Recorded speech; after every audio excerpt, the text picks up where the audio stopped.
Hey guys, it's Misopods and more with me. Good morning. I hope everything is going well with you and you're taking care of yourselves and the ones that you love. This is going to be a little bit different because I'm probably just going to shoot this and upload it to YouTube. But I wanted to get out this morning. It's super nice. Look for some snakes, struck out there, but here we are. I want to tell you about a time that I yelled at my wife and made her cry.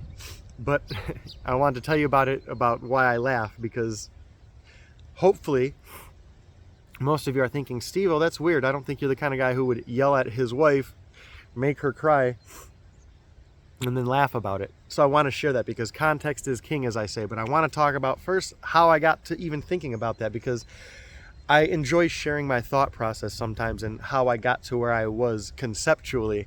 I have very fluid thoughts. I often tend to jump from one tangent to another and then kind of just skim that way.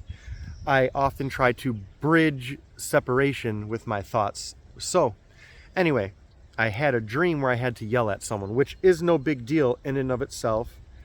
But when I then woke up, it just had my brain thinking about the times that I yelled at people, because I don't do that very often. Now, that got me thinking about when I was married still, and still in the Marine Corps, and still living out in California, a time that I came home and had a rough day at work and was venting to my then wife. And I was telling her about how I had to yell at this Marine and blah, blah, blah. Which is funny because I tend to marvel at how people who knew me in the Marine Corps would not recognize the person that I am today, and the people who know me only today would not really recognize the person that I was in the Marine Corps. And one facet of that is that I used to yell at people on a daily basis as part of my job requirements, so to speak. But in all of that, she kind of stopped and looked at me and she's like, I can't picture you yelling at anybody.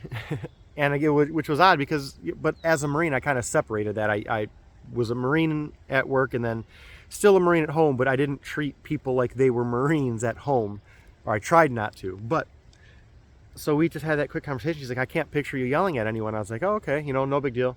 And she's like, will you yell at me? And I'm like, no. Like, why would I yell at you? She's like, because I don't know, I want you to yell at me. I can't picture you yelling at someone. I'm like, I'm not going to yell at you. You're my wife. She's like, yell at me. Just yell like I was one of your Marines or something. And to this day, I don't even remember. I made it like half of a sentence out, bellowing, and she started crying. But again, she was laughing, but it's just, I don't know. People don't expect that. I thought that was just a funny story about how that worked out, because I say to this day I don't remember, because the yell didn't last long enough. But whatever I said, she started crying. I can't believe you yelled at someone like that. Like, that's how I was getting yelled at from day one of being, I can't even say of being a Marine. I got to boot camp and wasn't even a Marine yet, wasn't even in a platoon yet, and I was getting yelled at the airport. So interesting life. So I hope you enjoyed that story. Hopefully one day I don't have to yell at you, and I definitely don't want to make you cry, but I do hope that everything is going well with you. You're taking care of yourselves and the ones that you love, and that you enjoyed this video, and that if you ever have to yell at someone and make them cry, it's under a similar context. Go easy.